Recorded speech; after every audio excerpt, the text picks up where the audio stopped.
Four European powers raced across the Atlantic: Spain, France, and the Netherlands, each with a different plan and a different fate. Spain moved first. Conquistadors like Ponce de Leon and Hernán Cortés pushed into Florida, Mexico, and the Caribbean, hunting for gold and glory. An empire on conquest and conversion, silver mines in Mexico and Peru, and Catholic missions stretching from Florida to California, all ruled tightly from Madrid. By 1600, Spain controlled more American territory than any other power. But new rivals were already crossing the ocean. France took a different path. Explorers like Jacques Cartier and Samuel de Champlain built relationships, not just settlements, focusing on the fur trade along Canada's rivers. Because France sent few settlers, it relied on alliances with native nations, trading tools and weapons for beaver pelts that fed Europe's fashion craze. New France stretched from Quebec to Louisiana, enormous in size, but always thin in population. England came to stay. Jamestown, then Plymouth, built by settlers seeking land and freedom.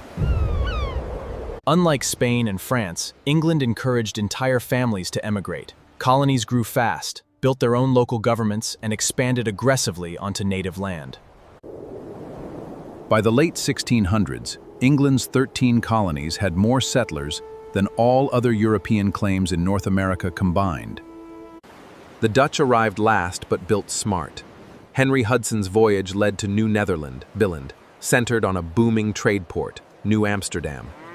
New Amsterdam became one of the most diverse, tolerant trading ports in the colonies, until England seized it in 1664 and renamed it New York. Spain conquered, France traded, England settled, the Netherlands sold. Four very different strategies, and only one would come to dominate the continent. For centuries of conflict change, reshaping a continent forever. In 1607, a handful of English ships crossed the Atlantic to build a colony in a land they knew nothing about. What happened next would shape the future of America. Jamestown, Virginia became England's first permanent colony, funded by investors hoping to find gold. Instead, they found disease, hunger, and hostile terrain. Of the first several hundred settlers, most died within a few years from starvation, disease, and conflict with the Powhatan Confederacy. Jamestown nearly collapsed. Then John Rolfe planted a new strain of tobacco. It sold fast in Europe, and suddenly Jamestown had a reason to survive and grow. In 1619, Virginia colonists formed the House of Burgesses. It was the first elected representative government in the English colonies. While Virginia struggled towards stability, another group of English settlers was crossing the ocean for a very different reason. Aboard the Mayflower, the Pilgrims sought religious freedom from England. After a brutal Atlantic crossing, they landed at Plymouth, Massachusetts. Before even landing, the Pilgrims signed the Mayflower Compact, agreeing to govern themselves fairly. It became an early seed of American self-rule. Nearly half the Pilgrims died that first winter. It was Squanto and the Wampanoag people who taught them to farm the land and helped them survive.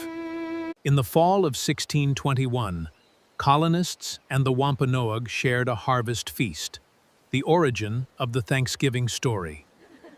Plymouth were just the beginning. Within decades, more English colonies rose along Massachusetts Bay, Maryland, Connecticut, each with its own economy and reason for being. Elected assemblies, signed compacts, and hard-won survival, Jamestown and Plymouth planted the ideas that would one day grow into a nation. Next up, how these scattered colonies grew into 13 and set the stage for revolution. In the early 1600s took root in the American colonies that would shape the nation, the institution of slavery. In 1619, a ship carrying enslaved Africans arrived at Point Comfort, Virginia. It marked the beginning of a system that would grow for over 2 centuries. At first, many laborers, both English and African, worked as indentured servants, earning freedom after a set number of years.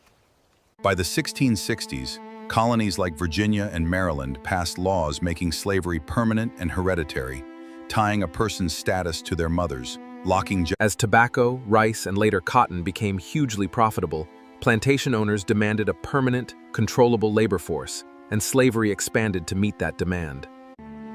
Millions of Africans were forcibly transferred conditions, a journey historians call the Middle Passage, to labor in colonies across the Americas. Colonies enacted slave codes. These were laws restricting movement, education, and rights. They were designed to enforce control, and they worked to prevent resistance. Slavery took different forms region to region, large-scale plantation labor in the South, and smaller numbers working in northern households, docks, and workshops.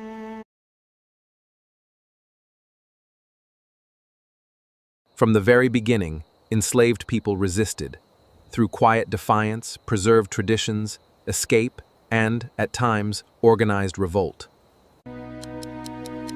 By the mid-1700s, slavery was legal in all 13 colonies, with enslaved people numbering in the hundreds of thousands.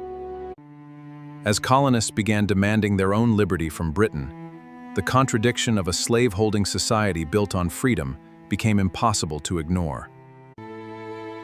The system born in these early colonies would shape American law, economy, and society for generations to come. Its consequences still felt today. Next, how this system fueled a growing divide between North and South.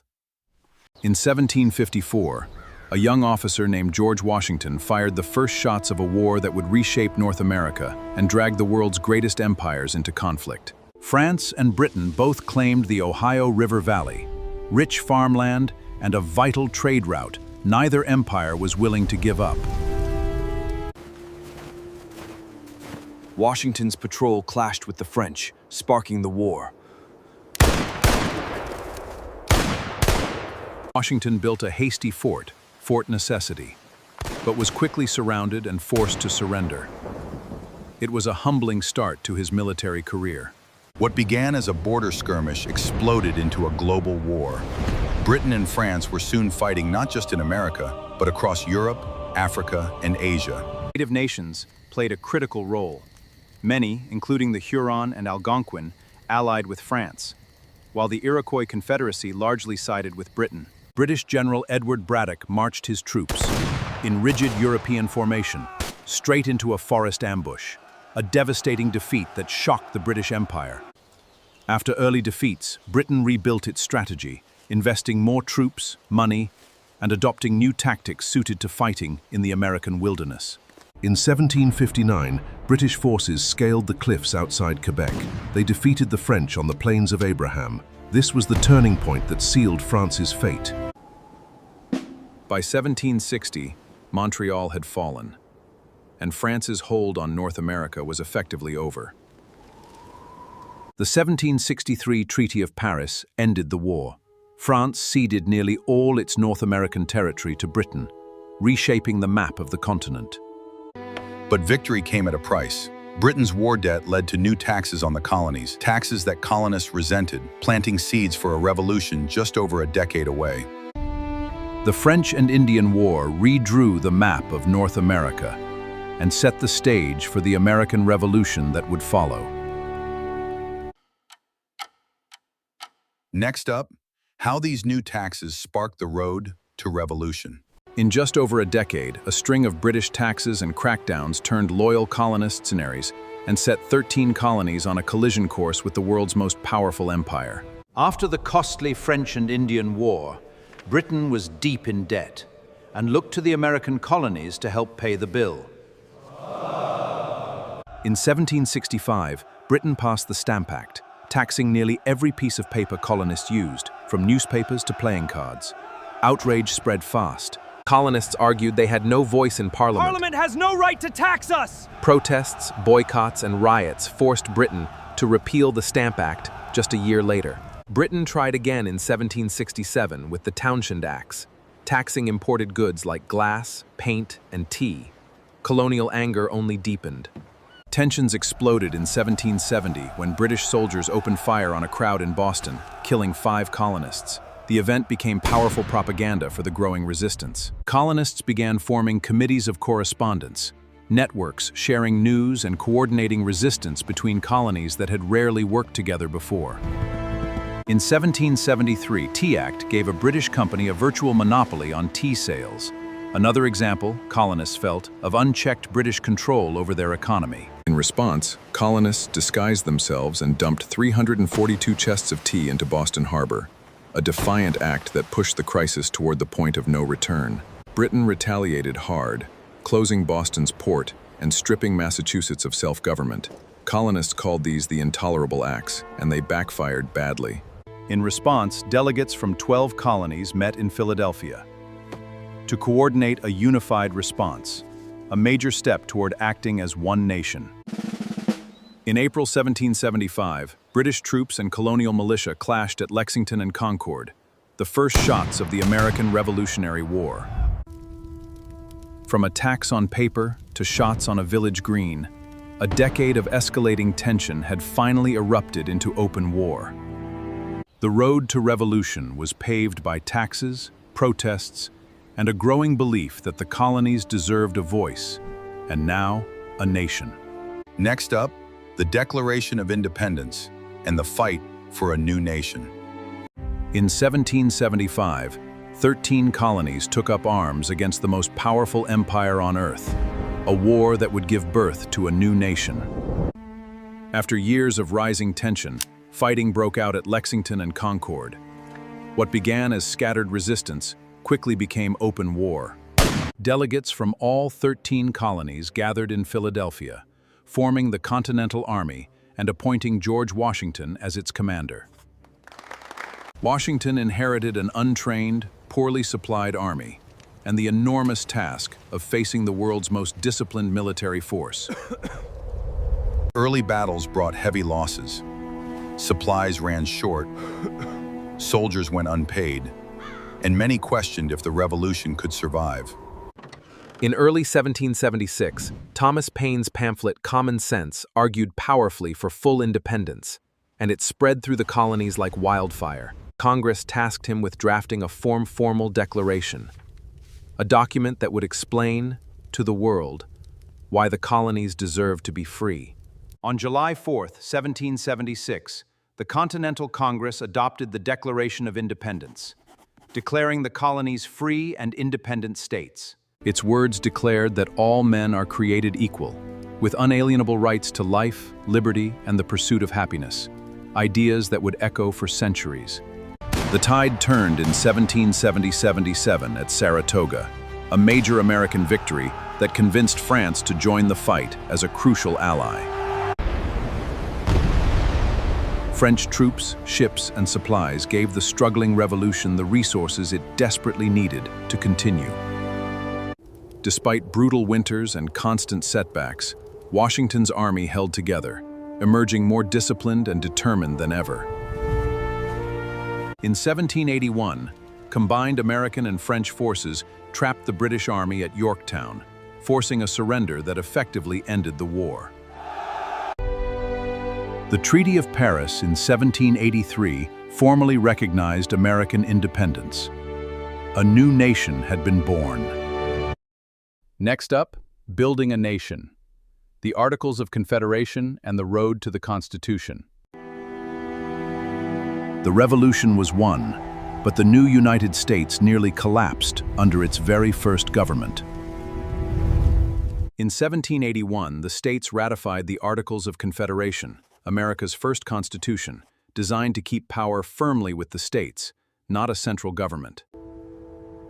Congress under the Articles couldn't tax, couldn't regulate trade, and couldn't enforce laws, leaving the young nation dangerously weak.